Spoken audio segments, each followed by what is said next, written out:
Oh, hello. My name is Mara, and welcome to Books Like Woe.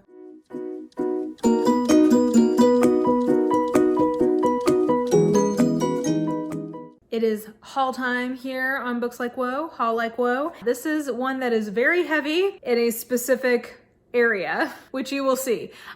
If you can't tell, I'm somebody who gets an idea in their head and then goes for it. I'm like a terrier. I just go in, I dig in all the way. So anyway, we're gonna start with things I got from publishers, pre-orders, etc. And then we'll move into the collection portion of the haul. So strap on in. Okay, so bar none, no question, the most exciting thing that I have received recently was an arc of Network Effect by Martha Wells. So thank you so much to Tor.com for letting me have this. I sent them the equivalent cover letter that I would send to apply for a job.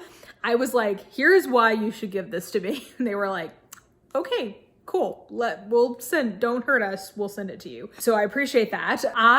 This is my most anticipated book of 2020. It comes out in May. I am so excited. It is on my February TBR. I am looking forward to tucking in. This is the first full novel in the Murderbot Diaries series. And you guys know Murderbot is my literal actual heart. So I need to find out what happens next to them. Then I had two pre-orders come in. One that I have read, one I have not. So Come Tumbling Down by Seanan McGuire. I actually ended up getting this as an e-arc, so this is just my physical copy that I had pre-ordered anyway, so I got. And yeah, I really enjoyed this, 4 stars. It's the latest in the Wayward Children series, so I have that. I also got Race to the Sun by Rebecca Roanhorse. This is her middle grade novel in the Rick Riordan series of middle grade fantasy novels, and I absolutely love the Six World series from her. I actually have her Star Wars book on the way to me right now, so I think I've just put her in an auto-buy status. I'm just curious about anything she does at this point, so I'm really excited to read this. I'm hoping I can also get to this one in February, because yeah, I just think that this sounds really fun. Okay, and then my next little stack are things that I got for challenges that I'm doing. And looking at the stack, I actually don't know that I can tell you about any of these yet. So just know I got all of these for challenge reasons. So first of all, I have Olivia Waite, The Lady's Guide to Celestial Mechanics. This is about 2 ladies in love. This is a historical where they're both astronomers. So this should be super fun. I got this as a physical copy because it was cheaper than the Kindle edition. This was, I think, $3. So got that little mass market. I got a more this is that weird, souped up version of a mass market. I hate this size book, but whatever. This is THRAWN by Timothy Zahn. And I was looking, I was like, I know that name. I know the name THRAWN too. So what is this? And I realized that I did read the original THRAWN trilogy back in the day when I was a kid. I also read I remember reading The Courtship of Princess Leia and some of those Jedi Academy books. I read several things in that sort of extended Star Wars universe as a kid, but I haven't read one in literal decades at this point. I do have that Rebecca Roanhorse one coming. So yeah, I mean, they get some interesting people to write in this, and I did enjoy the Timothy Zahn books I read as a kid, so we'll see how this goes. Then I have This Is How You Lose the Time War by Amal Mohtar and Max Gladstone. So I think this is a sci-fi time travel-y kind of deal that I don't really know a lot about. I've heard mixed reviews, and we'll see how it goes, basically. But it definitely has some really good blurbers on here. It is a rich and strange romantic tour through all of time in the multiverse, and you shouldn't miss a moment. So I guess if Martha Wells says it's good, it's probably pretty good. We'll see. Then I have Recursion by Blake Crouch,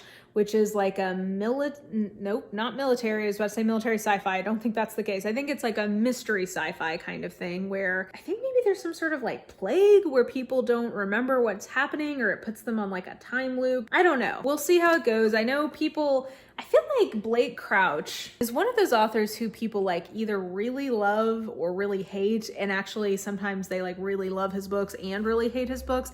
I don't know. He seems like he's sort of polarizing, so we'll see. And then this last one will be an interesting journey. So The Eye of the World by well, that was bad. The Eye of the World by Robert Jordan is the first book in the Wheel of Time series. I read this as a teen/young adult and did not enjoy it, but I am rereading it as a part of a challenge I'm doing. So I don't know. I'm trying to go into this with a very, as open a mind as I possibly can have, because I think that I'm a very different reader 15 years on than when I first read this. And I also remember, when I tell you literally nothing, all I remember is that this is high fantasy with a chosen one. His name is Rand, is that right? That sounds right. Rand, maybe? Yeah, Rand al'Thor, that guy. Yeah, so I don't remember anything about this, so I'm trying to go into it with as open a mind as possible. We will see how I do. It is not necessarily the kind of fantasy I would pick up without it being a part of this sort of challenge, so we'll see how it goes. But hey, if nothing else, there is an adaptation, so this, I guess, could get me ready for that. And then 2 nonfiction picks. So first I got the Cambridge Companion to Crime Fiction edited by Martin Priestman. I got this because back when I was in grad school, there was a moment where I thought I was going to do some of my thesis stuff on Dorothy Sayers. So I started doing a bunch of reading about the mystery genre. And I remember really liking this. And I've been trying to beef up my literary studies collection in my book collection. So I have that one. And then I also got The Essential Kierkegaard by Kierkegaard, edited by Howard Hong and Edna Hong. Oh, the Hongs. Everyone knows and loves them. This had a big price drop. It's never gone as low as it was. And so I said, fuck it, let's get it. So I also love the graphic design of this cover.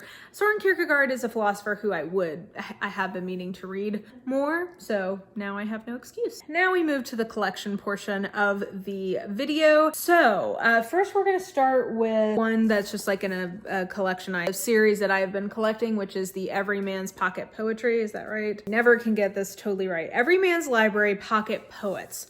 There you go. So this month's edition is Herbert, George Herbert. I actually really, really like Herbert's poem. So this is a good one, and it has a nice little wreath thing on the spine there. Then I have 3 books that I have previously read, but I wanted to have them in physical form. So actually I have all 3 of these as ebooks, but one of them I found at the used bookstore. The other 2 I just realized I talk about them enough, or I will talk about them enough, that I should just get them in physical form.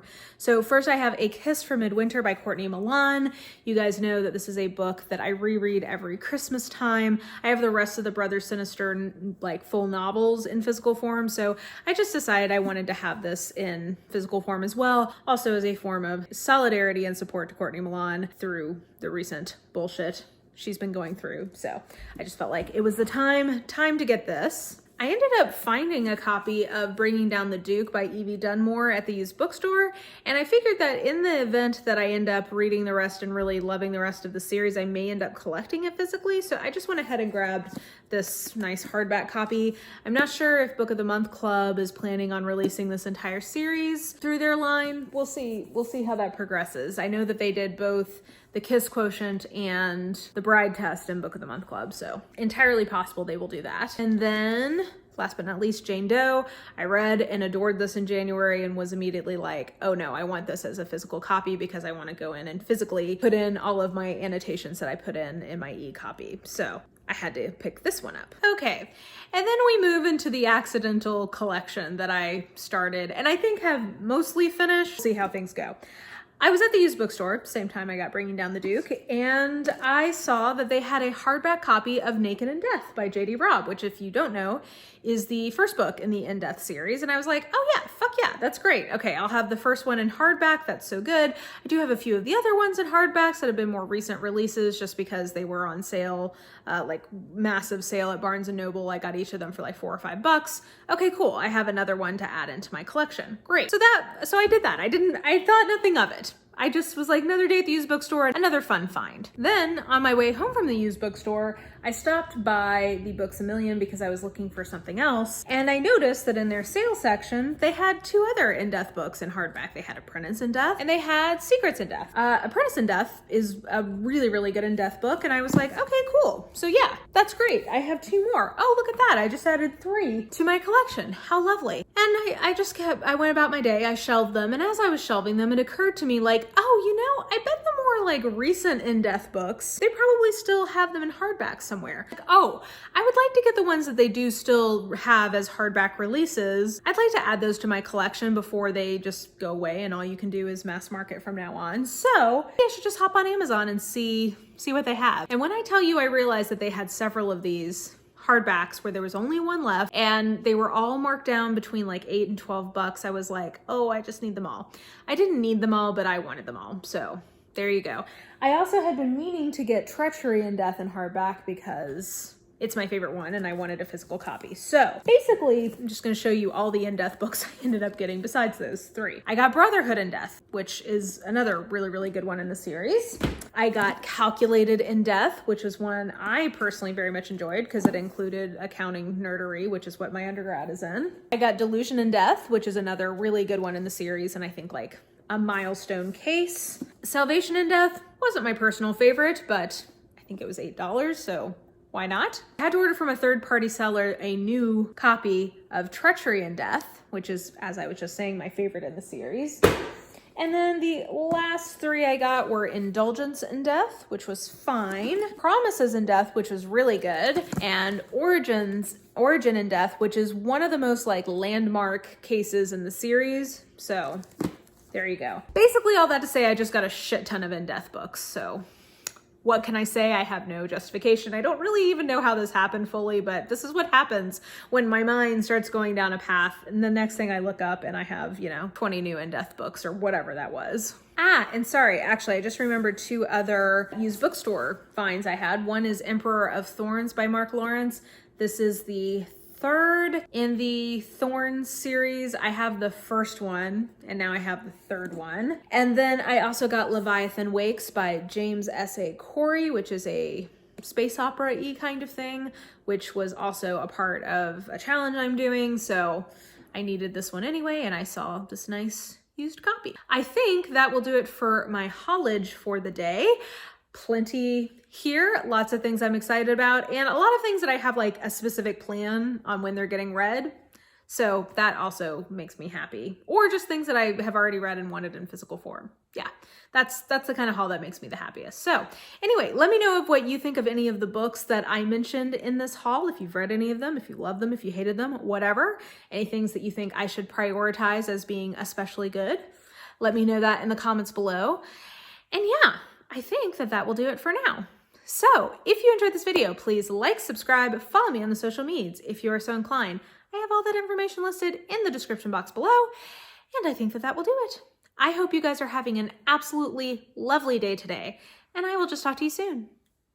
Bye!